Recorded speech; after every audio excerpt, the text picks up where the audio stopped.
அனைவருக்கும் துர்காதேவி சரணம் சார்பாக அன்பான வணக்கங்கள். இன்னைக்கு நம்ம பார்க்க போற பதிவு ரொம்பவும் ஒரு முக்கியமான ஒரு பதிவுங்க. அனைவரும் பார்த்து தெரிஞ்சுக்கிடக்கூடிய ஒரு முக்கியமான ஒரு பதிவு என்றே சொல்லலாம். பொதுவாகவே நாம அனைவருமே நம்ம வீட்டுல ஆணும் பெண்ணும் அதிகமாக உழைத்து கஷ்டப்பட்டு சம்பாதிச்சாலும் இந்த பணங்கிறது நம்ம வீட்டுல தங்குவதே கிடையாம இருக்குங்க. அந்த விதத்துல நம்ம வீட்டுல பணம் தங்குவதற்கு மகாலட்சுமியின் அருள் என்பது நமக்கு ரொம்பவும் அவசியங்க. நம்ம எவ்வளவு கஷ்டப்பட்டு சம்பாதித்தாலும் நல்ல குணங்கள் இல்லாவிட்டாலும் ஒரு இடத்துல பணம் தங்குவதே கிடையாது என்று சாஸ்திரத்திலே சொல்லப்படுகிறதுங்க. நம்ம வீட்டுல பணம் தங்காமல் போவதற்கு நாம செய்யக்கூடிய சாஸ்திர ரீதியான தவறுகள் என்னங்கறத பத்தி தான் இந்த பதிவுல நாம தெரிந்து கொள்ள போகிறோம். பதிவுக்குள்ள போறதுக்கு முன்னாடி நம்ம சேனலை சப்ஸ்கிரைப் பண்ணாம பாக்குறவங்க மறக்காம ஒரு லைக் பண்ணி சப்ஸ்கிரைப் பண்ணிக்கோங்க. வாங்க இப்ப பதிவை பார்க்கலாம். நமது வீட்டில் பணம் தங்காமல் போவதற்கு முதல் காரணம் என்னன்னு பார்த்தோம்னா அது தோஷங்க. நமக்கு தோஷங்கள் இருந்தால் அங்கு சந்தோஷமும் இருக்காது. மகிழ்ச்சி அதிகமாக இருக்கும் இடங்களில் தான் பணமும் அதிகமாக இருக்கும். பணம் அதிகம் இருக்கும் இடங்களில் மகிழ்ச்சியும் அதிகமாக இருக்கும். வீட்டில்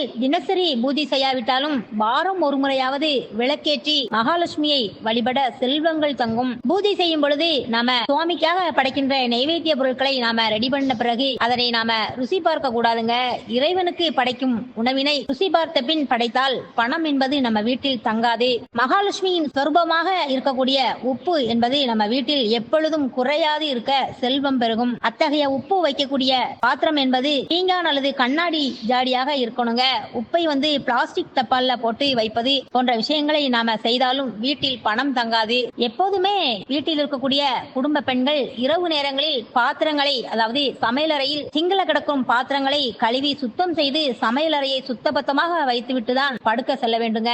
அப்படி அல்லாமல் எச்சில் பாத்திரங்களை அப்படியே போட்டுவிட்டு செல்வது, சமைத்த உணவினை அப்படியே விட்டுவிட்டு கெட்டு போக விடுவது, இது போன்ற விஷயங்களை செய்தாலும் மகாலட்சுமியின் கோபத்திற்கும் தோஷத்திற்குமே ஆளாக வேண்டியிருக்கும். இதனாலும் கூட வீட்டில் பணம் தங்காது. சமையலறையில் பால், தயிர் போன்ற புனிதம் வாய்ந்த பொருட்களை இரவு நேரங்களில் திறந்து வைத்துவிட்டு படுக்க கூடாதுங்க.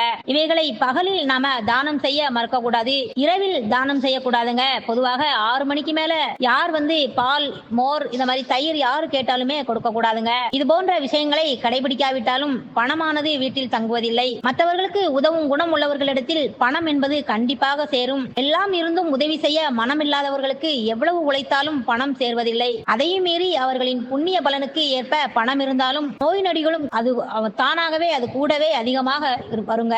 பெண்கள் கண்டிப்பாக வீட்டை சுத்தபத்தமாக எப்போதுமே வைத்திருக்கணும். வீட்டை குப்பை குடோன் போல நிறைய பொருட்களை கண்ட மாதிரி அடுக்கி வைத்திருப்பது, தூசுகளோடு சுத்தம் செய்யாமல் வைத்திருப்பது, இது போன்ற செயல்களை செய்தாலும் அவர்கள் எவ்வளவு உழைத்தாலும் பணம் என்பது தங்குவது இல்லைங்க. சுத்தம் சோறு போடும் என்று சொல்வாங்க. சுத்தமும் பணமும் வர வைக்குங்க.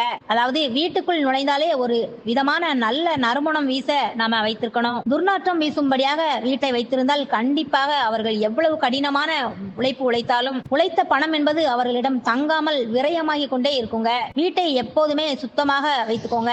நறுமணத்தோடு மகாலட்சுமியின் அருள் கிடைக்க விளக்கேற்றி பிரார்த்தனை செய்யுங்க. நல்ல குணத்தோடு சுய சிந்தனையோடு யாருடைய மனமும் நோகாதபடி பேசுங்க.